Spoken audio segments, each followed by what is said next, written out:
더불어민주당 대선 경선은 이재명 후보의 압도적인 우위로 시작됐습니다. 어대명이다. 이 말 속에 민주당은 어떤 숙제를 안고 있을까요?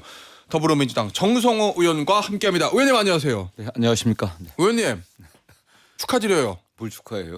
아니 이재명 후보가 지금 여론조사가 50%를 돌파했거든요. 아니 왜냐면 그동안에는 압도적 1위긴 한데 뭐 박스권에 갇혀 있다. 뭐 40% 선에 못 넘는다. 뭐 35%에 묶여도 이런 네네네. 기사들이 있었는데 어제 나온 여론조사 보니까 50% 돌파했던데요.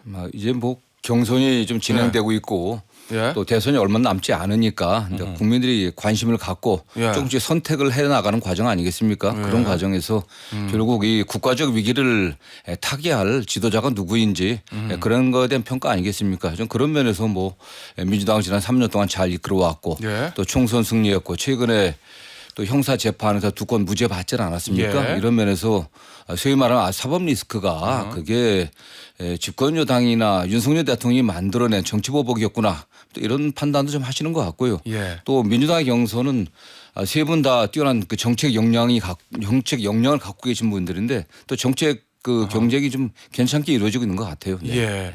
자, 이 여론조사 제가 말씀드린 거는요. 리얼미터가 에너지경제신문 의뢰로 지난 16일에서 18일 ARS 방식으로 조사한 내용이고요. 자세한 내용은 중앙선거 여론조사심의위원회 홈페이지를 참조하시면 됩니다. 어쨌든 50% 선을 돌파했으니 이재명 후보로서 좀 더 여유가를 가질 수는 있겠어요. 40일 남은 대선에서. 뭐 모든 게 끝나야 하는 거 아니겠습니까? 아니, 물론 뭐 선거는 그렇죠. 그렇지만 예. 더 낮은 자세로 더 겸손하게 국민들이 뭘 원하는지 귀 기울이고 특히 지금 이 위기를 극복하는데 어떤 방향으로 어떤 방법으로 할 것인지 그런 정책과 비전을 잘 제시해야 될 것 같습니다. 예. 예. 이 경선 지금인데 누적 득표율이 이재명 후보가 89.56%. 이 숫자 거의 90인데 예상하셨습니까? 이 정도로 나올 거라고. 뭐 많은 지지를 받을 것으로 저는 생각했었고요. 예. 김경수 지사나 김동연 지사 뭐 굉장히 훌륭한 분들이죠. 예. 능력도 있는 분들인데 김경수 지사 같은 경우는 정치 공백이 굉장히 길었잖아요. 아, 그렇죠. 굉장히 길었기 때문에 젊은 당원들이 잘 모릅니다. 또 그런 측면도 있고 김동연 지사 같은 경우도 또 이제 지자체장이었지만은 역시 이제 이재명 대표가 또 당을 잘 이끌어오고 지금 현재 상황이 굉장히 위험한 상황이기 때문에 국가적으로 국가적으로? 위험한 상황이기 때문에 과감한 추진력과 결단력 또 그런 능력이 좀 검증된 이재명 대표에 대한 지지가 몰리는 게 아닌가 생각합니다. 네. 알겠습니다. 근데 흥행 면에도 좀 아쉽다는 평가도 있는 것 같아요. 너무 일방적으로 압도적으로 나가니까. 아니 그런데 이게 기간이 너무 짧으니까요. 예. 이게 원래 경선 기간 6개월, 그다음 예. 본선 기간 6개월, 1년 하는 거 아니겠습니까? 맞아요. 이걸 2달 안에 하는 건데 예. 지금 민주당의 경선은 2주예요. 아. 2주기 때문에 이게 뭔가 예열 단계가 없지 않습니까? 예. 그러다 보니까 조금 부족함이 있지만 저는 뭐 그런 것보다도 이번 흥행보다도 예. 결국 대한민국의 미래를 개척할 만한 그런 능력과 비전을 누가 보이느냐. 예. 국민들이 다 알고 있는 분들 아니겠습니까? 그거에 대한 평가라고 생각합니다. 네. 자, 그런데 국민의힘에서는 이렇게 얘기합니다. 권성동 원내대표의 표현을 그대로 제가 말씀을 드리면 이 후보에게 도전할 수 있는 진짜 비명은 모두 숙청됐다. 싹쓸이 독주 체제를 구축했다. 이 얘기거든요. 네. 그러면 대통령 돼서도 예를 들면 견제받지 않는 권력이 될 것이다. 절대 권력이 될 것이다. 뭐 이런 얘기잖아요. 권성동 원내대표의 네네. 저 말은. 그거 어떻게 보세요? 아니, 그런 일각의 지금 비판. 국민들이 보고 있는데 국민들이 뭐 대한민국을 북한이라고 생각합니까? 누가 누구를 숙청합니까 사실. 예. 국회의원들이라든가 당대표 다 당원들 국민들이 선택한 거고요.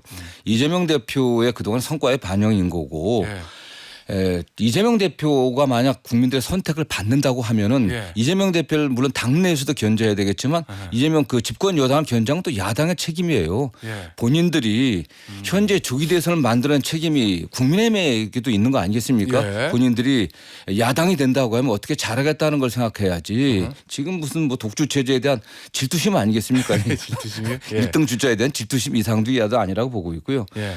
당내에서도 이재명 대표가 여러 가지 정책적인 구체적인 제안들 하게 되면 다른 의견들이 나오지 않습니까? 예. 과거 뭐 금투세 논란이라든가 최근에 상법 논란들, 52시간 논란들 당내에서 여러 정책 그룹들이 거의 가감 없이 이재명 대표의 견해와 다른 견해들 다 발표하고 얘기하고 당내에서도요? 있습니다. 상당히 얘기하고 있죠. 예. 논쟁이 되고 있지 않습니까, 사실은요. 그런 역할들을 특히 여당이 된다고 해서 뭐 민주당 의원들이 포기하지는 저는 않을 거라고 보고 있습니다. 네. 그러면 지금 사실은 당내에서도 뭐 굳이 개파로 말하자면 비명계 세력은 뭐 별로 희미하고 친명이 압도적인데 당내에서도 이재명 후보가 대통령이 되고 그렇게 해도 뭔가 저 대통령에게 반대하는 그런 어떤 목소리 이런 것들이 원활하게 나올 수 있다 뭐 이런 말씀이신 거예요? 아니 저는 뭐 당내 지금 뭐 구조로? 친명 비명 뭐 그런 구분을 전 좀 별로 의미가 없다고 생각하고 있고요. 예. 당내 뭐 비명계가 따로 있고 뭐 친명계가 따로 있다고 생각하지 않습니다. 저도 이재명 대표에게 예. 늘 싫은 소리 많이 합니다.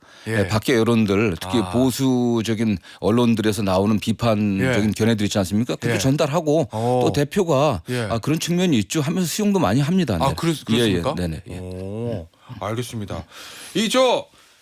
그런 통합 행보 뭐 이재명 대표 입장에서도 외부에서 본인한테 비판하는 게 뭐 이제 사법 리스크 일극 체제 이런 건데 사법 리스크는 일단 지금 네네. 무죄가 나왔으니까 그렇다 치고 남은 하나 비판이 일극 체제 뭐 이런 거잖아요. 그런 부분에 대한 이제 비판을 좀 의식하고 좀 수용하거나 좀 뭔가 변화라는 모습들 그런 모습들이 있습니까? 의원님 보시기에? 당 대표 돼 갖고서 예. 계속 그런 행보를 해왔죠. 당내 주 당직 인선함에 있어서 예. 소위 말하면 과거에 뭐 이재명 대표가 특별히 가까웠다라고 하는 사람들이 주요 당직에 기용된 게 별로 없습니다. 그러고 보니까 의원님도 당직 안 맡으셨네요. 저도 뭐 이슬람 별 존재감이 없는 인재위원회라고 예. 그런 당직을 하나 맡고 있는데 별 존재감이 없습니다. 뭐 근데 지금 경선 캠프도 보면은 예.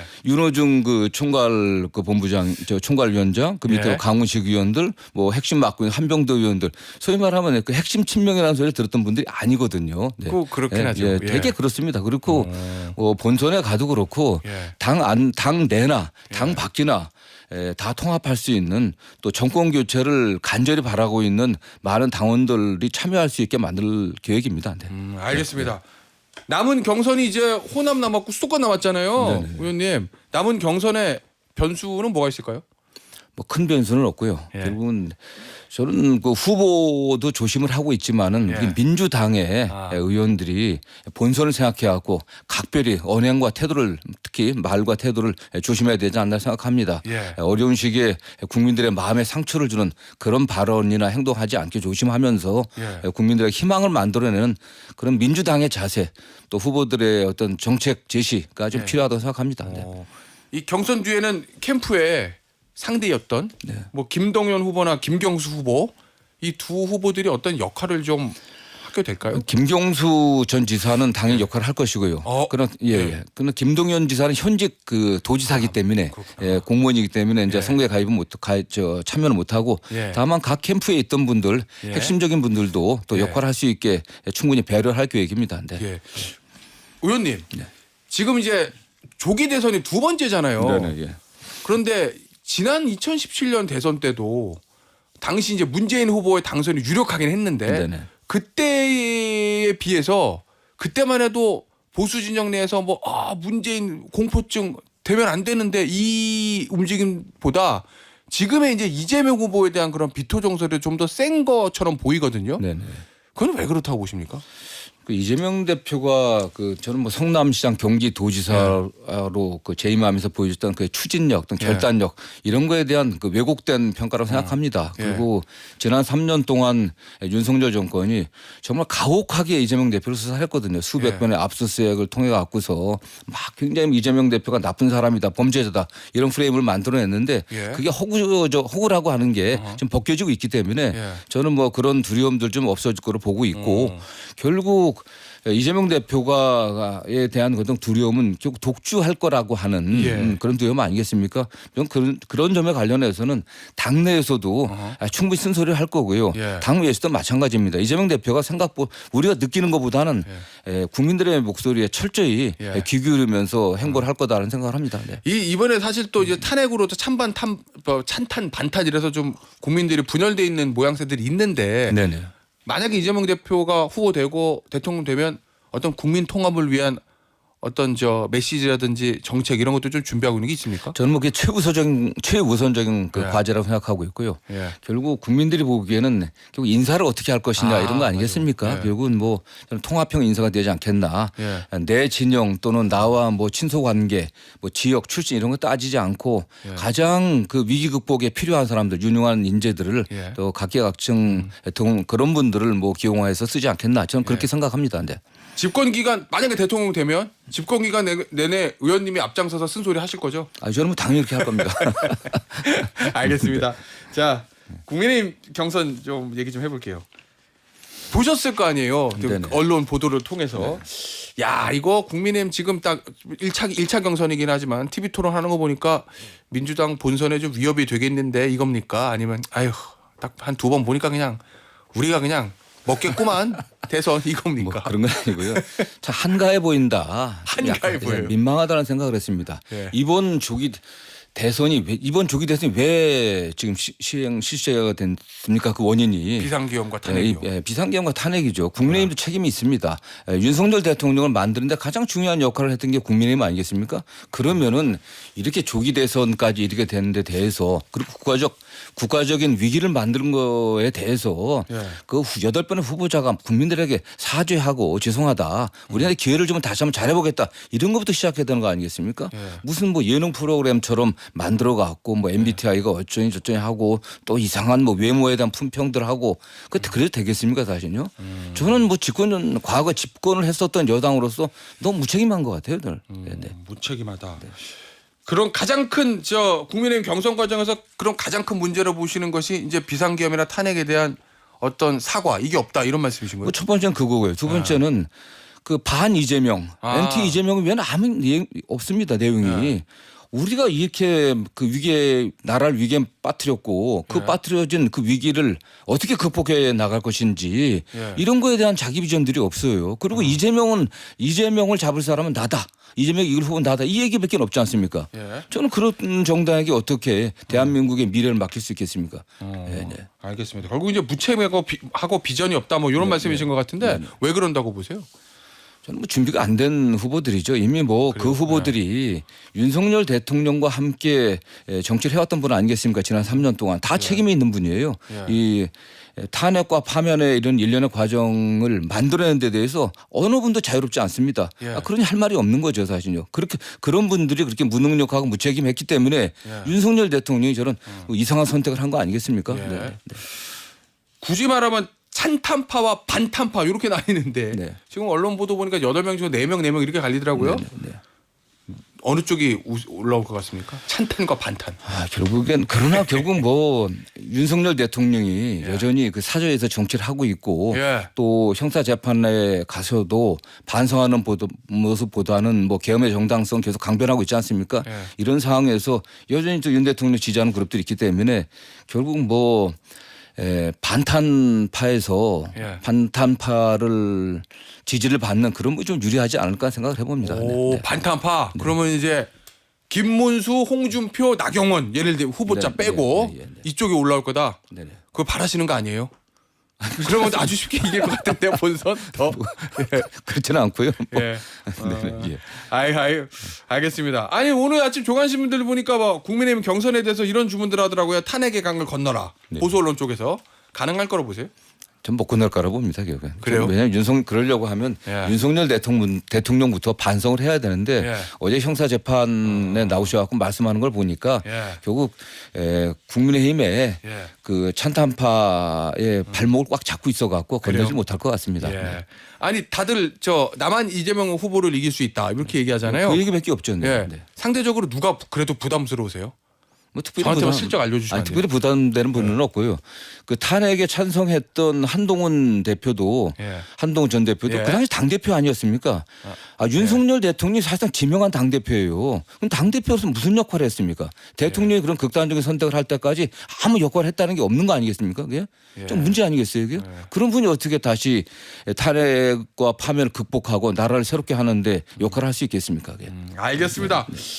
그 얘기 좀 해보죠. 한덕수 추대위라는 게 떴어요 어제.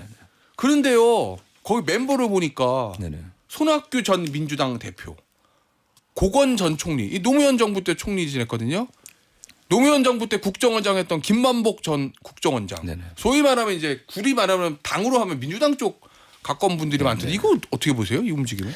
그분들이 뭐 민주당에서 쭉 정치 시작한 분들이 아니었습니까? 뭐 그렇긴 하죠. 한덕수 예. 총리는 그냥 민주당 정권 때 그 총리를 지냈던 거고요. 뭐 고건 총리도 그렇고 뭐 김만복 씨도 마찬가지 아니겠습니까? 저는 그분들을 민주당과 연관시키는 건 별 의미가 없다고 생각하고 다만 뭐 손학규 전 대표나 고건 전 총리 같은 분들은 뭐 대통령의 꿈이 있었던 분들은 아니겠습니까? 예. 근데 뭐 이번 대통령이 꿈을 못 이룬 분들의 뭐 그 한풀이 하는 거 아니지 않습니까? 이미 10년 전, 20년 전 분들이에요. 예. 시대의 흐름과 역사의 큰 흐름을 갖다가 또 물줄기를 잘 모르시는 것 같습니다. 저는요. 네.